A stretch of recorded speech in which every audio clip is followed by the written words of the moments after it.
impatience. Je sais que mardi, on demandera à Didier Deschamps quel match amicaux il a envie de jouer, puisqu'il sera notre invité dans Louis Attaque. Ouais. Voici donc ce qui est en jeu pour la préparation de cette Coupe du Monde, Jérôme. Alors, ce que l'on peut vous dire pour le moment, c'est que 3 rencontres devraient être disputées par l'équipe de France, en plus du match amical face aux Pays-Bas qui aura lieu au mois de mars. Ça veut dire que entre fin mai et début juin, les Bleus pourraient jouer 1 ou 2 matchs en France et un match à l'étranger.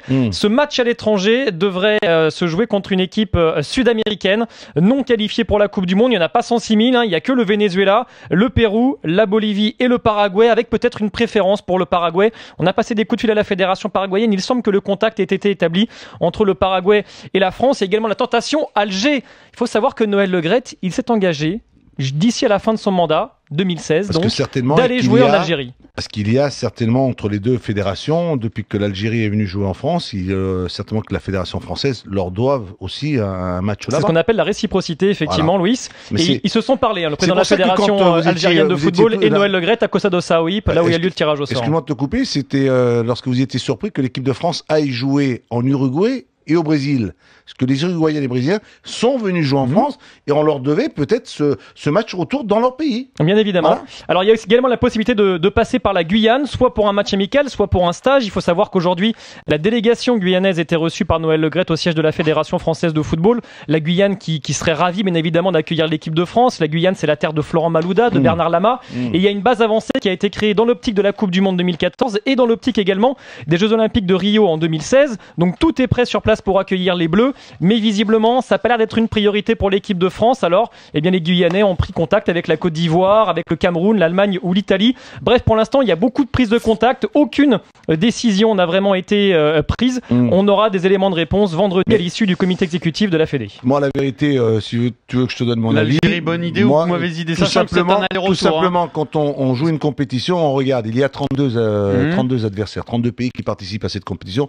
Moi, en tant que sélectionneur, comme je ne le suis pas, mais par expérience, je prendrai des équipes qui ne sont pas dans cette compétition. Donc tu joueras pas l'Algérie, par exemple? Non, j'évite, parce qu'on peut se croiser, on peut se retrouver. Est-ce que c'est vraiment un problème? Je ne sais pas, mais tu sais, quand tu fais une préparation, il faut essayer déjà de regarder un camp d'entraînement, de trouver des adversaires qui correspondent. Donc l'Algérie, non, toi? On fait toujours en sorte avoir un profil par rapport aux adversaires que tu as. Okay. Maintenant, si l'Algérie s'est programmée, si ça a été... Après, il y a une autre question, c'est que comme le premier stage sera en France, aller jouer en Algérie... 3 possibilités d'ailleurs pour le stage, Pierrot. La Bretagne, la Haute-Savoie ou les Landes. Alors quoi qu'il arrive, il faudra faire... c'est quoi? C'est parce que c'est le président, non? Parce que non. Quiberon pour la Bretagne. On a parlé d'Annecy pour la Haute-Savoie et de Cap-Breton dans les Landes. Non, mais de toute façon, il y a toujours des intérêts en plein milieu. Ça, c'est, je sais pas. Vas-y après. Non, mais quoi qu'il arrive, si tu vas jouer en Algérie, c'est un aller-retour. Je veux dire, c'est pas forcément. Pas forcément. L'équipe de France peut partir directement d'Alger pour rejoindre une escale oui, ça peut être une escale.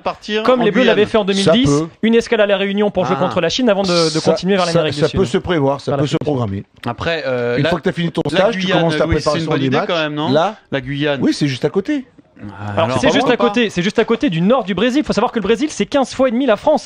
Donc c'est immense. Ça veut dire qu'il y a 3 heures, 4 heures, 5 heures de vol entre la Guyane et Ribeirão Preto. Donc ça veut dire que c'est pas non plus la porte à côté. Souviens-toi, Raymond Domenech était allé jouer aux Antilles parce que c'était l'occasion et jamais l'équipe de France n'avait fait ça. Et pour faire plaisir à son équipe. C'était superbe. Maintenant, est-ce que c'est vraiment la priorité d'une préparation? Voilà. Il avait fait ça pour se mettre dans la poche Anelka, pour se mettre dans la poche Thierry Henry, William Gallas. C'est bon. Ça a bien marché, ça a donné ce que ça a donné, des résultats exceptionnels.